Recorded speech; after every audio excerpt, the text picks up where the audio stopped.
Right, ఈరోజు వచ్చినటువంటి ప్రధాన పత్రికలోని వార్తలు మనం చూసుకున్నట్లయితే ముందుగా నమస్తే తెలంగాణలో వచ్చినటువంటి వార్తలు మనం గమనించినట్లయితే ప్రధానంగా బ్యానర్ చూడొచ్చు. ఏదైతే కేసీఆర్ పెద్ద సాయం, ఏదైతే పెద్ది సుదర్శన్ రెడ్డి కుటుంబానికి 2.25 కోట్ల ఆర్థిక సహాయాన్ని అందించారు. వారి కుటుంబానికి బీఆర్ఎస్ పార్టీ తరపున ఆర్థిక సాయం అభయం ఇచ్చారు. అలాగే పిల్లలకు 2 కోట్లు, ఆయన తల్లికి 25 లక్షలు, పార్టీ ఎళ్లవేళలా అండగా ఉంటుందని కూడా హామీ ఇచ్చారు, భరోసా ఇచ్చారు. నేడు నర్సంపేటకు వెళ్ళనున్న కేసీఆర్ అంటూ కూడా ఇక్కడ క్లియర్ కట్గా చూడొచ్చు వార్తను మనం.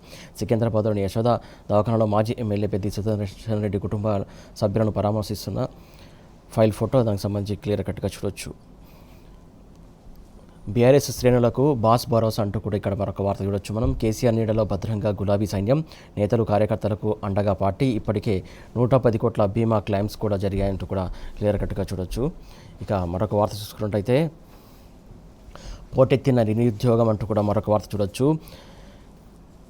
గతంలో యువత ఉద్యోగాల కోసం ధర్నాలు చేస్తే కాంగ్రెస్ సర్కారు నోటిఫికేషన్లు వద్దని ధర్నాలు చేసే పరిస్థితి వచ్చింది. ఎక్కువ నోటిఫికేషన్లు ఇస్తుండడంతో అన్ని ఉద్యోగాలకు ఒకేసారి చదవలేకపోతున్నామని నోటిఫికేషన్లు ఆపాలని ధర్నాలు చేస్తున్నారు. దానికి సంబంధించి చూడొచ్చు. జూన్ 23న సచివాలయం ఎదురుగా రాజీవ్ గాంధీ విగ్రహం వద్ద నిర్వహించినటువంటి రైతు భరోసా విజయోత్సవ సభలో ముఖ్యమంత్రి రేవంత్ రెడ్డి అంటూ కూడా ఈ వ్యాఖ్యలు చేశారు. దానికి సంబంధించి చూడొచ్చు. కాంగ్రెస్ ప్రభుత్వంలో క్రమం తప్పకుండా ఉద్యోగాల నోటిఫికేషన్లు ఇస్తున్నాం. కేవలం 60 రోజుల్లో 11,000 టీచర్ పోస్టులు భర్తీ చేసినాం. ఏడాదిలోనే 70,000 మందికి నియామక పత్రాలు ఇచ్చినాం. జూలై 19న గట్కేసర్లో అందశ్రీ స్మృతి వనానికి శంకుస్థాపన సందర్భంగా ముఖ్యమంత్రి రేవంత్ రెడ్డి చేసినటువంటి వ్యాఖ్యలకు సంబంధించి క్లియర్ కట్గా చూడొచ్చు. అయితే నిరుద్యోగులకు సర్కారు దోకా, పోలీసు శాఖలో ఉన్నటువంటి ఖాళీలు 19,000 పైనే, కేవలం 7,437 పోస్టులతో సరిపెట్టిన కాంగ్రెస్ సర్కారు 2025 ఫిబ్రవరి నాటికే 14,874 ఖాళీలు, 8,450 వరకు సివిల్ కానిస్టేబుల్ ఖాళీలు, ఏఆర్ కానిస్టేబుల్ ఖాళీలు 3,271 పైనే, 739 వరకు ఎస్ఐ విభాగాల్లో ఖాళీలు ఉన్నట్లు ఇక్కడ క్లియర్ కట్గా వార్త చూడొచ్చు మనం. 2026 జూలై నాటికి పెరిగినటువంటి రిటైర్మెంట్లు, ఏదైతే రిటైర్మెంట్లు కూడా పెరిగాయి, ఇంకా ఖాళీల సంఖ్య పెరిగే అవకాశం ఉందని చెప్పేసి చెప్తున్నటువంటి సందర్భం సంబంధించి చూడొచ్చు. అధికారంలోకి వస్తే జాబ్ క్యాలెండర్ అమలు చేస్తామని, ఏటా 2 లక్షల ఉద్యోగాలు ఇస్తామని చెప్పి యువతను నమ్మించినటువంటి కాంగ్రెస్ గద్దెనెక్కింది మొదలు నిరుద్యోగులను వంచిస్తూ వస్తున్నది. గతంలో బీఆర్ఎస్ సర్కార్ ఇచ్చినటువంటి నోటిఫికేషన్లకే నియామక పత్రాలు ఇచ్చి తామే కొలువు ఇచ్చినట్టు డబ్బా కొట్టుకుంటున్నది. జాబ్ క్యాలెండర్ను తుంగలో తొక్కి గంగలో కలిపి యువతకు మొండి చెయ్యి చూపించింది. 2.5 ఏళ్లుగా రేవంత్ సర్కారు ముక్కుతూ మూలుగుతూ హైడ్రా కోసం వేసినటువంటి 150 తాత్కాలిక డ్రైవర్, అలాగే డిఆర్ఎఫ్ అసిస్టెంట్ పోస్టుల ఈవెంట్స్కు నిరుద్యోగ యువత పోటెత్తింది. వారికి సౌకర్యాలు కల్పించాల్సినటువంటి ప్రభుత్వం చివరికి అదుపు చేయలేక లాఠీలతో చెదరగొట్టినటువంటి ఘటన నిన్న చోటు చేసుకుంది. దానికి సంబంధించి శనివారం సరీంనగర్ స్టేడియానికి దాదాపు 5,000 మందికి పైగా అభ్యర్థులు తరలి వచ్చారు. దానికి సంబంధించి ఇక్కడ క్లియర్ కట్గానే ఇదే చూడొచ్చు. నిరుద్యోగులు ఎలా వచ్చారో 150 పోస్టులు, అది కూడా కాంట్రాక్ట్ బేసిక్ మీద ఆ నోటిఫికేషన్ సంబంధించి దానికోసం ఎంత పోటీగా పడ్డారో, నిరుద్యోగుల సంఖ్య ఎంత ఉందో దీన్ని బట్టి మనం అర్థం చేసుకోవచ్చు, క్లియర్ కట్గా చూడొచ్చు. దానికి సంబంధించి ఇక వార్త చూస్తున్నాం. ఇక మరొక వార్త చూసుకున్నట్లయితే కొత్త పింఛను నయవంచన అంటూ కూడా మరొక వార్త చూస్తున్నాం. పింఛన్లకు కాంగ్రెస్ సర్కారు కొత్త కొర్రీలు పెడుతోంది.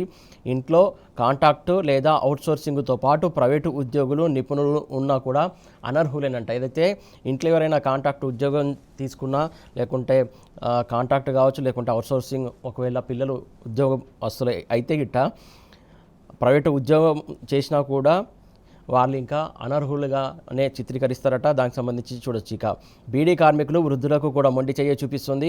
ఎందరో దరఖాస్తుదారుల ఆశలపై నీళ్లు చల్లుతోంది కాంగ్రెస్ సర్కారు అంటూ కూడా ఇక్కడ వార్త చూడొచ్చు. చైత పథకం లబ్ధిదారుల ఎంపికకు కఠోరమైన మార్గదర్శకాలు విడుదల చేసింది. కోత తప్పదని పాత లబ్ధిదారుల గుబులు, ప్రభుత్వ వైఖరిపై పెళ్లిబుకుతున్నటువంటి ఆగ్రహం.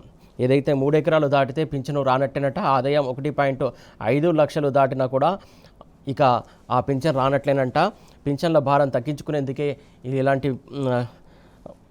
ఇలాంటి నిర్ణయాలు తీసుకున్నట్టు కూడా దీన్ని బట్టి అర్థం చేసుకోవచ్చు.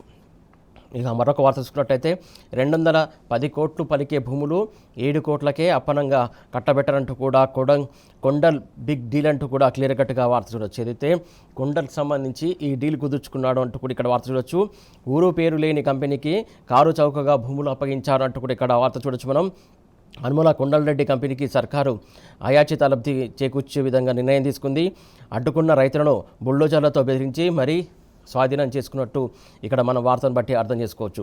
నిరుడు జూన్లో రావీర్యాలలో రైతులపై బుల్డోజర్లు అందుకే పంపించింది అంటూ కూడా ఇక్కడ వార్త చూడవచ్చు. సమాచార హక్కు పిటిషన్తో విస్తుపోయే వాస్తవాలు కూడా బయటకు వచ్చాయంటూ కూడా ఇక్కడ చూడొచ్చు. ఇక్కడ అదో డొల్ల కంపెనీ పేరు టెస్సెరాక్ట్ అడ్వాన్స్డ్ సిస్టమ్ ప్రైవేట్ లిమిటెడ్. 1,00,000 పెట్టుబడితో మొదలైనటువంటి ఈ కంపెనీ ఓ గోదాములో నడుస్తున్నటువంటి ఈ కంపెనీలో పట్టుమని 10 మంది కూడా ఉద్యోగులు లేరట. అయితే ఈ కంపెనీకి కారు చౌకగా భూములను కట్టబెట్టడానికి రేవంత్ ప్రభుత్వం తెగ ఉవ్విలీరిపోతుంది. కలెక్టర్ కార్యాలయానికి దగ్గరలో ఉన్నటువంటి బహిరంగంగా మార్కెట్లో 210 కోట్లకు పైగా విలువ చేసే భూములను కారు చౌకగా అంటే 7 కోట్లకే ధారాదత్తం చేసేసిందట.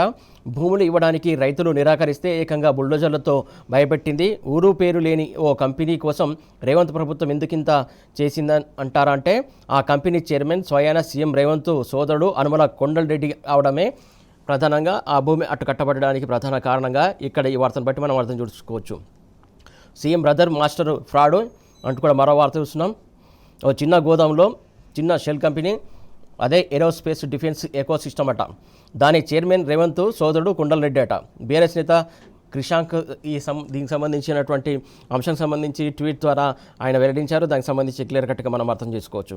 ఇక మరొక వార్త చూసుకున్నట్లయితే జలయుద్ధం ఖాయమంటూ కూడా మరొక వార్త చూస్తున్నాం. నదీ జలాల్లో రాష్ట్ర హక్కులకు భంగం కలిగితే ఉప్పెన తప్పదు. రేవంత్ రెడ్డి మన నీటి హక్కులను బాబుకు తాకట్టు పెట్టారు అంటూ కూడా కేటీఆర్ చెప్పినటువంటి అంశం సంబంధించి క్లియర్ కట్గా చూడొచ్చు. జీఆర్ఎంబీ ఎజెండాకు ఎట్లా ఓకే చెప్తారంటూ కూడా ఆయన ప్రశ్నించారు. రాష్ట్ర హక్కులను ఎలా కాపాడుతారో సీఎం రేవంత్ అలాగే మంత్రి ఉత్తమ్ చెప్పాలంటూ కూడా ఆయన మాట్లాడినటువంటి సందర్భం సంబంధించి చూడొచ్చు. చంద్రబాబు చెప్పు చేతల్లో రేవంత్ సర్కార్ ఉంది. ప్రజల ఆస్తులు నిషేధిత జాబితాలో పెట్టి రేవంత్ పొంగులేటి దోచుకుంటున్నారంటూ కూడా ఆయన ఆరోపించారు.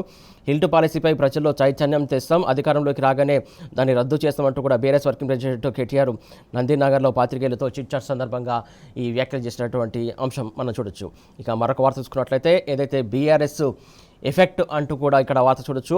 నాగర్ కర్నూలు జిల్లా కొల్లాపూర్ సమీపంలోని ఎంజీకేఎల్ఐ లిఫ్ట్ 1 వద్ద ప్రారంభమైనటువంటి నీటి డంపింగ్ ఏదైతే పగలు మొన్న మాజీ మంత్రి నిరంజన్ రెడ్డి డిమాండ్ చేశారు, ప్రెస్ మీట్ పెట్టి కాంగ్రెస్ సర్కార్ను కడిగి పరేసినటువంటి అంశం చూస్తున్నాం. మొన్న పగలు ఆయన డిమాండ్ చేశాడు, మాట్లాడారు. అయితే రాత్రికి రాత్రే చాలా ఆతృతగా రాత్రికి రాత్రే పంపులు ఆన్ చేసి నీటిని విడుదల చేసినటువంటి పరిస్థితికి సంబంధించి ఇక్కడ వార్త చూడవచ్చు. బీఆర్ఎస్ ఒత్తిడితో దిగివచ్చిన సర్కార్ అంటూ కూడా చూడొచ్చు. ఎంజీకేఎల్ లిఫ్టులు ఆన్ చేశారు. గుడిపల్లి లిఫ్ట్లో 3 మోటార్ల ద్వారా ఎత్తిపోతలు జరిగింది. సాగుకు సన్నద్ధమవుతున్నటువంటి రైతులంటూ కూడా క్లియర్ ఇక్కడ చూడొచ్చు. ఇక మరొక వార్త చూసుకున్నట్లయితే సాగర్ నిండినా సాగుకు నిల్లియం అంటూ కూడా ఏదైతే మంత్రి కోమరెడ్డి అవగాహన రాహిత్యంగా చెప్పినటువంటి అంశం సంబంధించి చూడొచ్చు. తాగునీటి అవసరాలకే సరిపోతుంది, రైతులు ఆరుతడి పంటలే వేయాలంటూ కూడా అధికారులు అవగాహన కల్పించాలంటూ కూడా మంత్రి కోమరెడ్డి అధికారులకు సూచించిన సందర్భం సంబంధించి చూడొచ్చు.